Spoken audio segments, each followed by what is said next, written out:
Social মিডিয়ার দুই পরিচিত মুখ, আহাদের দুই বউ, আঁখি এবং তিশা, যারা সোশ্যাল মিডিয়াতে প্রায় সময় দেখবেন নানা ধরনের তর্কে এবং বিতর্কে আসে। বিশেষ করে তারা একজন আরেকজনকে খোঁচা দিয়ে কথা বলার জন্যই কিন্তু তারা সমালোচনায় আসে। এবারও তার ব্যতিক্রম ঘটেনি।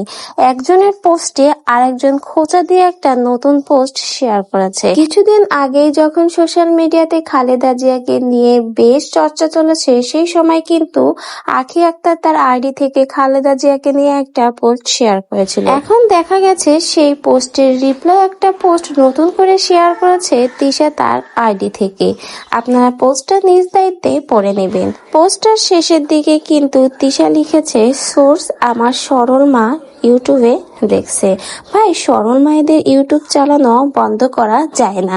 মানে আঁখি কিন্তু এই পোস্টটা সরাসরি কিন্তু তার আইডিতে শেয়ার করেছিল।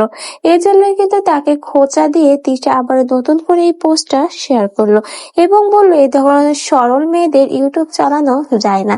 তাহলে কিন্তু তিশা কথার ছলে হলেও একটা কথা স্বীকার করলো যে আঁখি সহজ সরল ছিল বলেই তো আজকে আহাদের সংসার থেকে আঁখিকে খেদাতে পেরেছে তিশা। আঁখি সহজ সরল বলেই কিন্তু আহাদের সমস্যার কথা শুনে আঁখি তার ডিভোর্সের টাকা এবং তার ছেলের খরচের টাকা সবকিছুই কিন্তু মাফ করে দিয়েছে। এখানে যদি আমাদের তিশা আপার মতো চালাক চতুর কেউ হতো, তাহলে কিন্তু দেখতেন সবকিছু একদম গুনে গুনে নিয়ে যেত। সেখানে আঁখি সহজ সরল বলেই আজকে ছাড় পেয়েছে আহাদ তিশা।